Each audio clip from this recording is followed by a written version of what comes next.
प्राक्तन के अध्ययन में आज हम पढ़ेंगे प्रधान और गौण विचार के बारे में।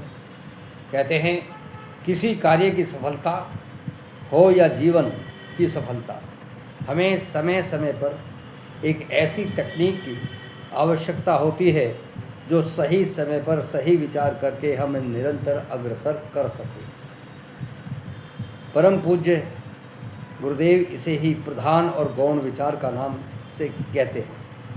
प्रधान का अर्थ है जो समय देश काल की अपेक्षा में वर्तमान में महत्वपूर्ण है, और गौण का अर्थ है जो वर्तमान में कम महत्वपूर्ण है लेकिन आगे के भविष्य में प्रधान की कसौटी पे आ सकता है। प्रधान और गौण वे कर्तव्य कर्म हो सकते हैं, विचार और निर्णय हो सकते हैं। यदि हम जीवन में प्रधान और गौण का विचार नहीं करते तो हमारा जीवन एक अव्यवस्था बन जाएगा। जहाँ कोई लक्ष्य या प्रयोजन नहीं है तब जीवन में केवल घटनाएं मात्र घटित होती रहेंगी। जीवन एक ही समय पर अनेक विकल्प प्रस्तुत करता है। हमें उसमें से अपने लक्ष्य और प्रयोजन के अनुरूप प्रधान एवं गौण विचार करके कर्तव्य कर्म का चुनाव करना पड़ता है। समय देश काल एवं परिस्थिति के अनुसार यह चुनाव गलत हो जाता है तो जीवन की दिशा और दशा ही गलत हो जाती है। फिर जीवन में भ्रांति, उलझन, विचलन की स्थिति बनी रहती है।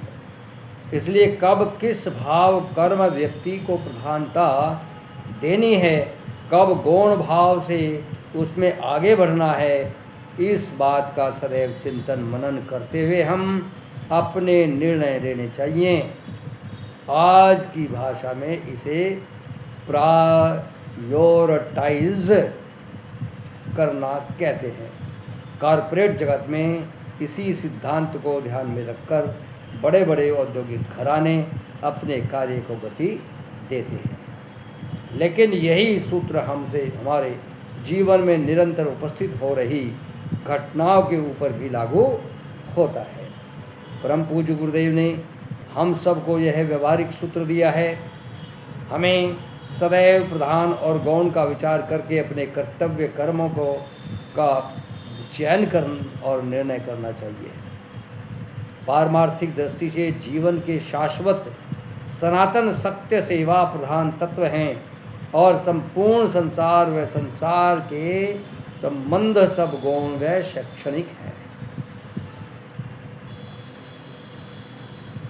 मानस निर्माण आज की आवश्यकता। आज यदि सबसे बड़ा कर्म है तो वह है मानस निर्माण करना।